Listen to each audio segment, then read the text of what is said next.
ایران نہیں جھکے گا، آیت اللہ خامنائی کا قوم سے خطاب، فسادیوں کے خلاف کارروائی کا اشارہ۔ نیوز 18 کے ڈیجیٹل پلیٹ فارم میں آپ کا خیر مقدم، میں ہوں آپ کے ساتھ مدثر میر۔ ایران کے سپریم لیڈر آیت اللہ علی خامنائی نے ملک بھر میں جاری احتجاجات کے تناظر میں ایک سخت بیان دیتے ہوئے کہا ہے کہ ملک میں بدامنی پھیلانے والوں کے ساتھ نرمی نہیں برتی جائے گی اور فسادی عناصر کو ان کی جگہ دکھائی جائے گی۔ ان کا کہنا تھا کہ دشمن طاقتیں عوامی مسائل کو بہانے بنا کر ایران میں عدم استحکام پیدا کرنا چاہتی ہے، لیکن اسلامی جمہوریہ ایسے دباؤ کے سامنے نہیں جھکے گی۔ ریاستی ٹیلی ویژن پر نشر ہونے والے خطاب میں آیت اللہ خامنائی نے کہا کہ پرامن احتجاج اور عوامی مطالبات کو سنا جا سکتا ہے، تاہم تشدد، توڑ پھوڑ اور ریاستی اداروں کو نقصان پہنچانے والوں کے خلاف قانون کے مطابق سخت کارروائی کی جائے گی۔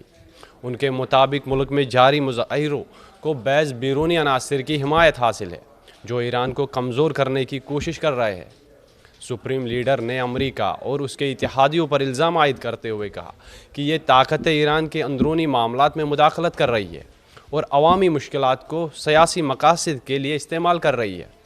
انہوں نے واضح کہا کہ اسلامی جمہوریہ ایران دباؤ، دھمکیوں یا احتجاجات کے ذریعے اپنی پالیسیوں سے دستبردار نہیں ہوگا۔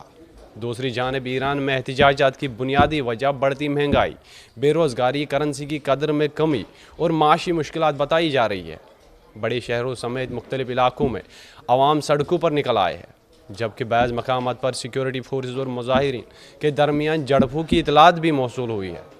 سیاسی مبصرین کے مطابق آیت اللہ خامنائی کا یہ بیان سیکیورٹی اداروں کے لیے ایک واضح پیغام ہے کہ ریاست احتجاجات کو طاقت کے ذریعے قابو میں لانے کے لیے تیار ہے۔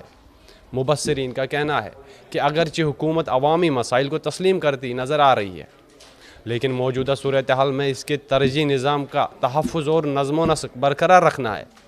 بین الاقوامی سطح پر ایران کی صورتحال پر گہری نظر رکھی جا رہی ہے، جبکہ انسانی حقوقی تنظیموں نے مظاہرین کے خلاف طاقت کے استعمال پر تشویش کا اظہار کیا ہے۔